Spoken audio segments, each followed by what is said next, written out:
Ето вижте, това е един диод. Анода е малката част от диода, катода е голямата част от диода. Така трябва да е по принцип. Сега нека видим какво са ми продали от Викиват.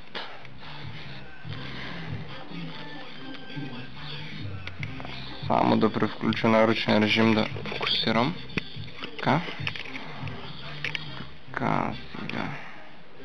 Да, ето го диода.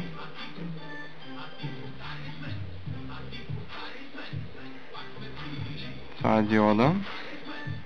Ето отзад може да се види коя е малката част, коя е голямата част.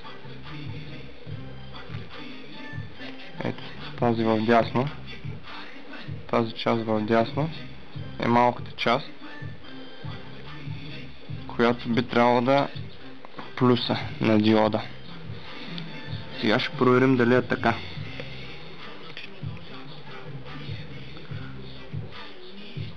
Така, за целта ще ползваме един мултитет. Това е плюсовия полюс, това е минус. Сега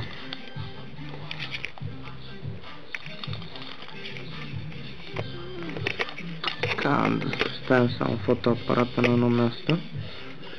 Така, фокусираме. Добре.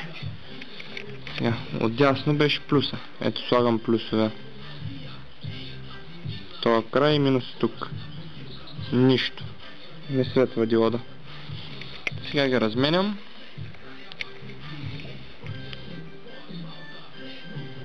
И виждате, че диода светва. Ето. Жълтиникъл свети диода. Ето, вижда се.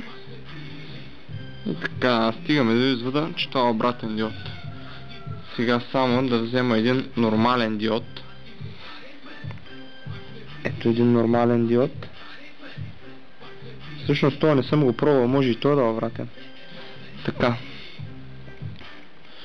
Виждаме малката част, ето отдясно. Ето е малката част. Тук е плюса. Вземем плюса и минуса. Слагаме плюса на малката част, слагаме минуса. И ето светна.